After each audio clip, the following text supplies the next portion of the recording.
That says it all, folks. Good morning from Clarksville Diggers. We're going digging today.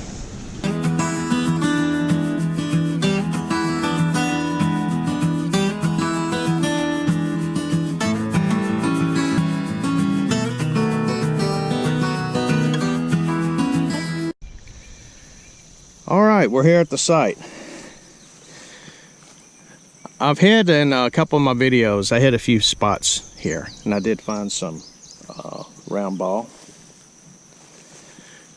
Found a stirrup over there closer to that gate. I've been waiting for a lot of this to get mowed down, and I got it. Okay, we are in one of the attack paths that the U.S. Cavalry laid onto the Confederates right after they took Fort Donelson. They came in from that direction, and they split in two groups, and they attacked the side of the camp where the chuck wagon and everything was. And I thought that was the main camp, but it wasn't. The main camp was right in here. I found cannonball frag from that direction, and I had cannonball frag and a parrot shell base over in the other camp.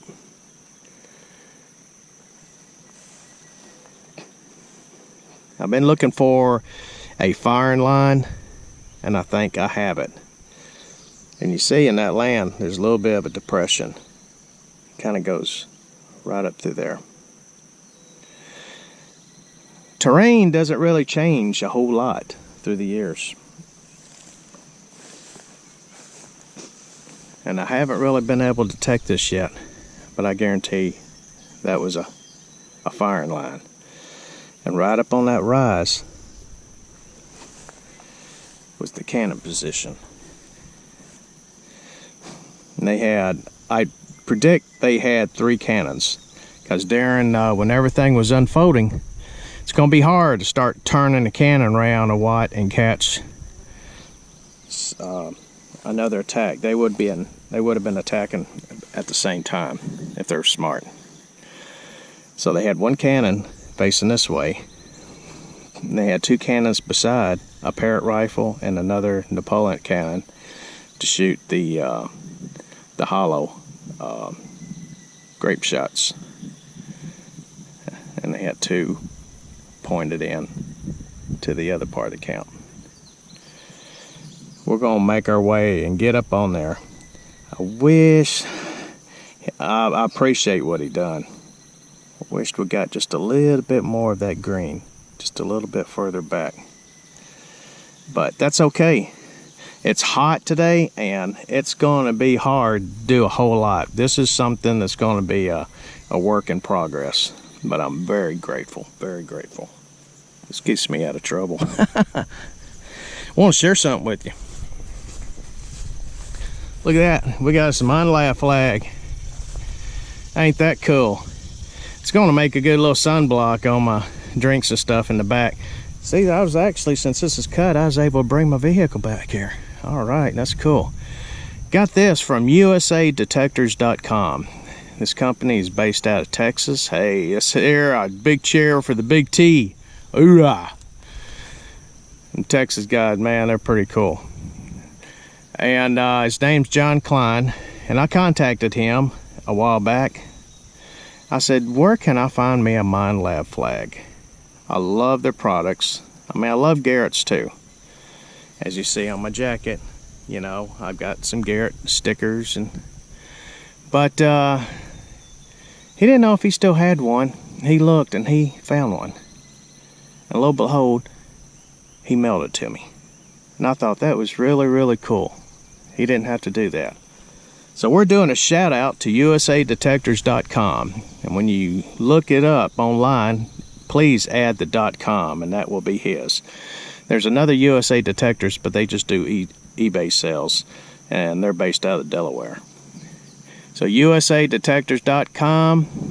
Tell John that Clarksville Digger sent you. And there goes my flag. I put some weights on the bottom, but it just ain't heavy enough. And see what he's got. See if he's got anything that interests you.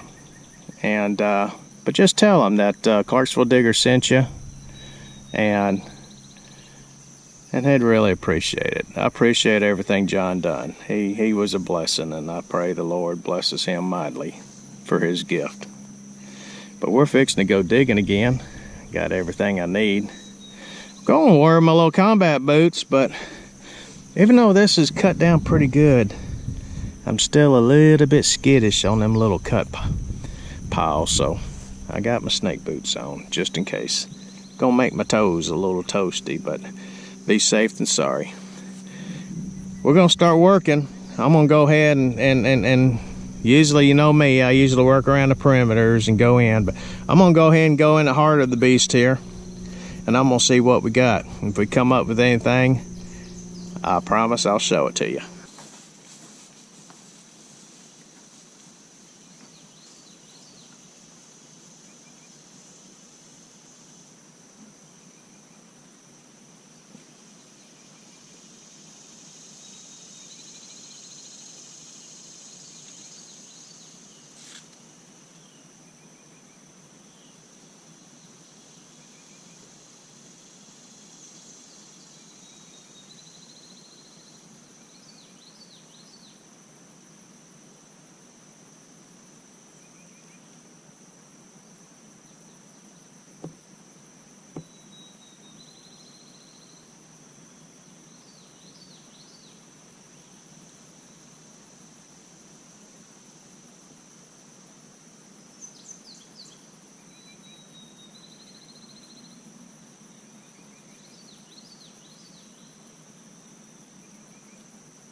Okay, I'm inside the bowl where we got elevation on both sides. I knew there's gonna be a lot of junk. I've been digging and I found a little bit of canned slaw, bottle caps. I mean, this place was owned, you know, afterwards. And the last guy that owned it before the new owner picked it up, he really loved his beer. And there is beer cans all over the place. But we did manage to pick up a few things. I thought I'd go ahead and show. I'm gonna hit this area just a little bit more. I'm gonna have to come back. The 11-inch stock, I mean, it works great. But see, it's still, I got a lot of high grass. I'm gonna have to come back with my 6-inch coil where I can really work in. And sometimes that tall grass gives it false signals. I mean, it's working great, but I like my 6-inch. I should have left it on. I changed it out last night. Things are drying up. Well, with that lip, that rise in that buckle, that was some horse tack. Don't know if it was from one of the cavalry horses, or it could be, but it's period. The black metal underneath, it's 1800s. Some more. I love these rings. I love finding these things. I like to clean them up, put them in my cabinet. Some more horse tack. Another horseshoe. Square now. So that's period. It's thick on the bottom and really thin. Found another horseshoe a while back over there on the back side of the camp. And the front of it was the same way. It was really worn. I could have really been carrying a heavy load. Its rider could have had a few extra pounds on him. And very possibly that could have been a cavalry horse.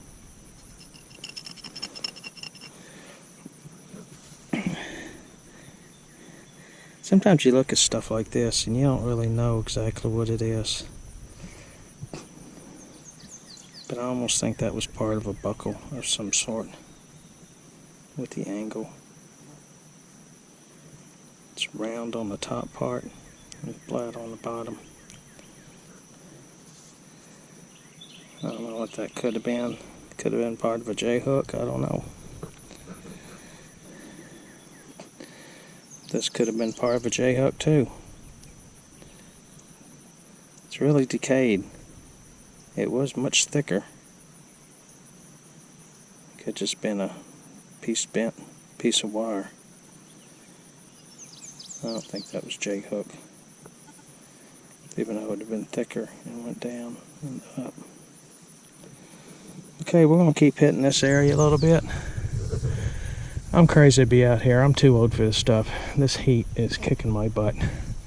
And I'm not really finding anything. I think I will when I get that 6-inch coil. But I'm going to hit just a little bit over here. Then I'm going to go back that way just a little bit, do some fast swinging. I'm looking for certain numbers. And then I'm going to hit up there at the top. Be cool if I could hit me a cannonball. Yep, I think you can see the size of that hole. There's my pin pointer. I'll drop my brush down in there. Not good.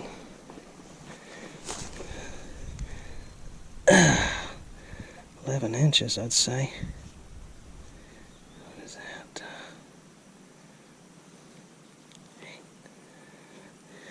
10, 11 inches. I'm in this area. Still, that's the highest point, just right up over there. But I'm trying to stay in the trajectory. I was hoping I would have had me a cannonball. Kept hitting a good 10, 11. And I'm hoping there's still some more stuff, some more targets in here. The signal did kind of bounce, and was one other thing. Hope I didn't dig this hole for just a shotgun shell head stamp, but it is an old one. It's an old Peters Victor, and it was pretty deep. Probably got tilled down in there too whenever this land was cultivated. Can't really see it now. I know I can pull out the word, but I did see Peters and Victor on the bottom. That's an old shell. I love shotgun shell head stamps. I hope to get enough of them. I want to countersink some holes in the tabletop. I want to clean them up real good, plant them, and then shellac them. It's going to be cool when I get enough of them saved up. Okay, let's check this hole out and let's move on. It's a hot one, folks. I'm drinking water like a goldfish, and it still ain't enough. I think it's about probably in the mid upper 90s. I changed my settings on the Nox. I eliminated, let me see, all signals. I gave myself up to about 20, 21. And anything else above that, I notched it out. Cannonballs and bullets. My round balls usually run about a good 12, 13.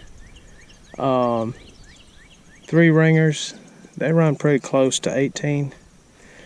Cannonballs kind of varies. A lot of times they bounce around to 15 to 18.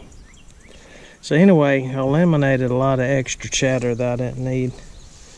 So I'm running a specific frequency. And I picked up this. Looks like it was part of an old hole. Yeah, that was forged. Part of an old hole.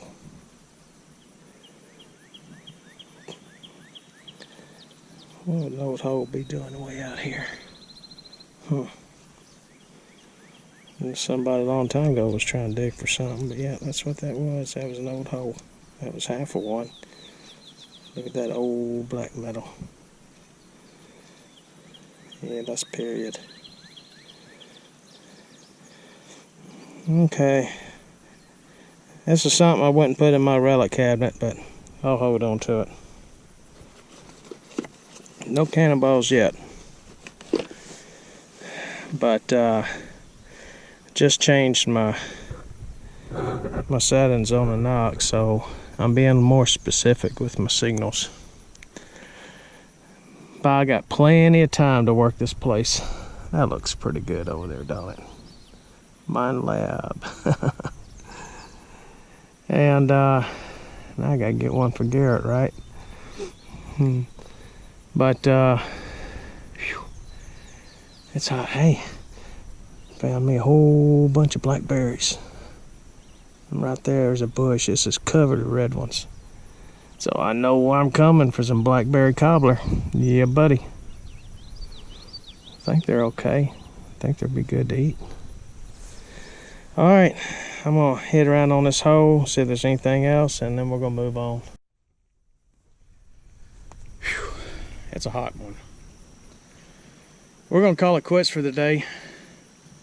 My body can't take too much of this heat right now. Like I said, we're not gonna do no wrap up. It's gonna be a continuous project. I've been wanting to get on this area, and I'm here. Wintertime, I'll be able to get down in there, back down in there a little better, hopefully. But we're gonna grid this out, do section by section. I'm gonna get that 6-inch coil I can work around. I'm having a lot of trouble hitting this high stuff, giving me false signals too. It's just hard to work around it.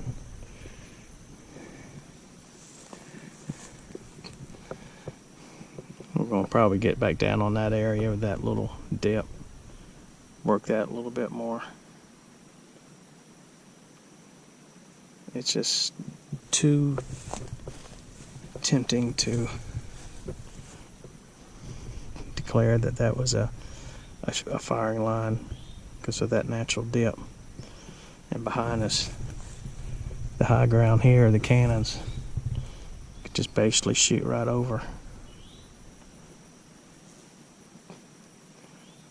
I'm sure that would probably been a little bit more deeper right in there, the original terrain. And they probably had it shoveled out a little bit. That's what I'm counting on. But we're going to call it quits today. And again, that's a cool flag. So again, y'all go and when you have time, usadetectors.com, and tell Mr. Klein that Clarksville Digger sent you. And I think if I remember right, I believe Texas don't have no sales tax. Hint, hint. I used to buy things from Texas, and I never had to pay sales tax. We're hot, we're dry, we're gonna go home, y'all. Y'all have a blessed day. Thank you for following us, Joanne, and I appreciate it. And we say bye-bye for now. We'll be back.